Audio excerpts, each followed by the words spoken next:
local, breaking news. This is WYFF News 4 at 6 in high definition. And we begin with this live look at our Woodruff Road sky cam as this night is kind of thundering in upon us. Lots of thunder and lightning today and tonight in the Carolinas and Georgia. Take a look at John's radar. Chief Meteorologist John Sesrich joins us. John, anything severe out there right now? Right now, nothing severe, Carol and Michael, which is good news, but extremely heavy rainfall associated with these thunderstorms because there's very little movement with these thunderstorms and they're holding a lot of water. Look at this rain coming down. This is actually to the northeast and east of downtown Greenville. There's downtown Greenville. We had very heavy thunderstorm that developed over downtown Greenville. It's raining over Paris Mountain. This is our live picture from up on top of Paris Mountain. But the heaviest rain is off to the west of downtown Greenville now as the system continues to make its way off very, very slowly to the west. It's actually building back into eastern and northern part of Pickens County. You can see these thunderstorms. Severe thunderstorm warning now for Charlotte, but no warnings for us. Right now, just very heavy rain, and these thunderstorms are just drifting off to the north at only about 10 miles per hour. We're going to take a closer look at downtown Greenville, and you can see this thunderstorm fire up right here very quickly and then move off to the northwest. It actually built back what we call feeder cells back to the northwest. But when it was over downtown Greenville, and our station is right about there, WYFF News 4, take a look at this. We shot this earlier when the thunderstorm fired up right on top of us about an hour, about almost a couple of hours ago. We had winds gusting to around 25, 30 miles per hour, extremely heavy rainfall. 1 to 2 inches of rain. It came down very quickly underneath these thunderstorms. So if you see where these thunderstorms are, right over you folks in Dacusville, wait for a while, wait till this thunderstorm actually starts to fall apart a little bit and move off to the north before you do any traveling because the streets are going to become flooded very, very quickly. Now back to you, Michael. We sure got wet around here, John. Thanks. We'll see you later. Now to Spartanburg and a prostitution sting that landed some people under arrest. WYFF News 4's Mike McCormick is live and local at the police department for us tonight. Mike, officers did go undercover in this, right? Yeah, that's right, Michael. They went undercover and arrested 7 women, and police say it was all because they got complaints about prostitution from people living on Spartanburg's north side. Well, that area is the focus of a major improvement initiative, and police say the fact that they're getting complaints proves that people over there want a better neighborhood. I enjoy the neighborhood. It's a quiet neighborhood. Herman Howells lived on Spartanburg's north side close to Howard Street for about 9 years. So they're trying to improve.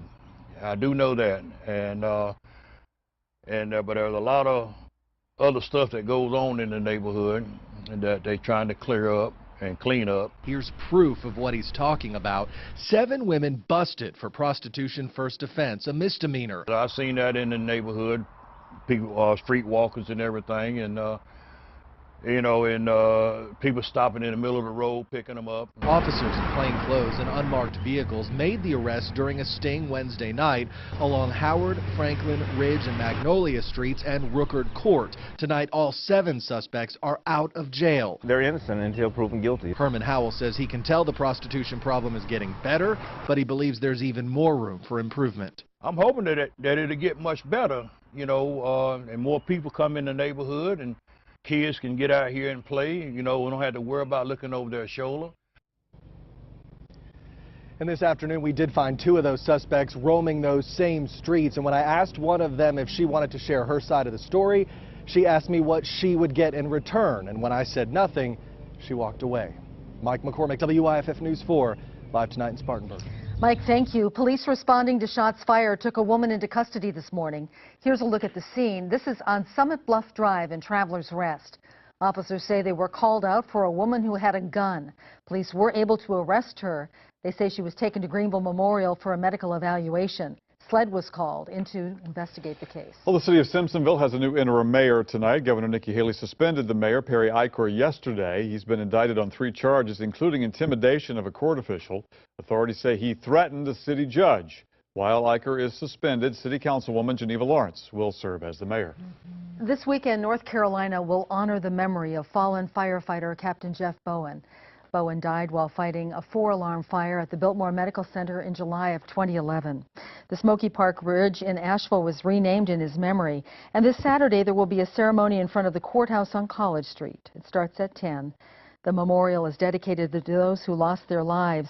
Currently, there are 18 line-of-duty plaques, Captain Jeff Bowen will be the 19th revealed. A baby girl who died at an illegal daycare in the upstate is being remembered in a very special way. Some upstate moms are teaming up to open a new daycare center in downtown Greenville, and it's going to wear the name of Kelly Wren Martin. She was 3 months old when she was found unresponsive at an in-home daycare a few months ago. She was soon pronounced dead at a hospital. That was back in February. Her mother, Catherine, says she suffocated. Catherine is now working with those other moms to open that new downtown daycare in Kelly Wren's name. It'll happen at St. Anthony's Church, and it will serve mostly families at the poverty level. For updates on the center and how you can get involved, just like the Facebook page, Kelly Wren's Voice. Covering our commitment in 2014, a debate is underway for the 4 Democratic candidates running for South Carolina Education Superintendent. This is a live picture from the Upcountry Museum in downtown Greenville. The debate started at 6. The candidates are Dr. Montreal Belton of Fort Mill, Sheila Gallagher, a Florence County teacher, State Representative Jerry Govan of Orangeburg, and Dr. Tom Thompson of Columbia. Some of the Democrats vying for Senator Tim Scott's U.S. Congress seat are set to debate as well. Joyce Dickerson and Harry Pavlik are scheduled to participate in a debate tonight at 7:30. Dickerson is a Richland County Council member. Pavlik is a longtime attorney in Myrtle Beach. A third Democrat, former York County Council member Sidney Moore, said he will not participate in the debate because of already scheduled events. The South Carolina Democratic Party is taking sides in one of its U.S. Senate primaries. State Senator Brad Hutto of Orangeburg was favored by the party's executive committee. He and businessman Jay Stamper are vying in the primary, ultimately to run against Senator Lindsey Graham in November. The State Democratic Party says Stamper has felony convictions out of Nevada for selling unregistered securities. Some say they hope to avoid choosing a nominee many party members can't support. That did happen in 2010 with Alvin Green and in 2008 with Bob Conley. Stamper says his convictions were a paperwork mistake. Turning to sports news now, baseball excitement is picking up. WYFF News 4's Ricardo LeCompte joins us. And Ricardo, both USC and Clemson are getting ready to start their tournament games, right? That's correct. The Tigers and Gamecocks are both ready to embark on that road to Omaha, Carroll. Regional play beginning tomorrow. And we'll start with Clemson, the 3 seed in the Nashville Regional. The Tigers will take on 2 seed Oregon at 1 o'clock Friday afternoon. Now joining Clemson in that regional will be top seed Vanderbilt and 4 seed Xavier. A very competitive regional that head coach Jack Leggett said today his team is ready. We always felt like we'd be a tough team to play in any kind of tournament coming up. So we're excited about getting the opportunity, the challenge ahead of us, and these kids are competitive. I mean, we had to win some games down the stretch and do some big things down the stretch. So they're competitive, they're hungry, they'll be ready to play. Meanwhile, in Columbia, the Gamecocks will try to improve on their 27-game NCAA tournament win streak as they face Campbell in the regional opener tomorrow evening at 7 o'clock. Sports Director Brad Freilich has more from Carolina Stadium. South Carolina head coach Chad Holbrook says the fans have been a huge part of the NCAA tournament success the Gamecocks have had at home since 2002. And he says they will rely on those fans again this weekend as sellout crowds are expected here at Carolina Stadium. You know, obviously the super regional games here, I mean, the atmospheres were second to none. You know, the regional championship games here, you know, against Clemson when they were here, you couldn't hear yourself think when some moment, you know, it was so loud. And obviously that creates some momentum. It creates excitement. I think your players tend to play a little bit better when they're playing in front of that type of atmosphere. It goes without saying that being at home has been key for the Gamecocks in the past in the NCAA tournament. This is the 10th regional South Carolina has hosted since the year 2000. In Columbia, Brad Freilich, WYFF News 4.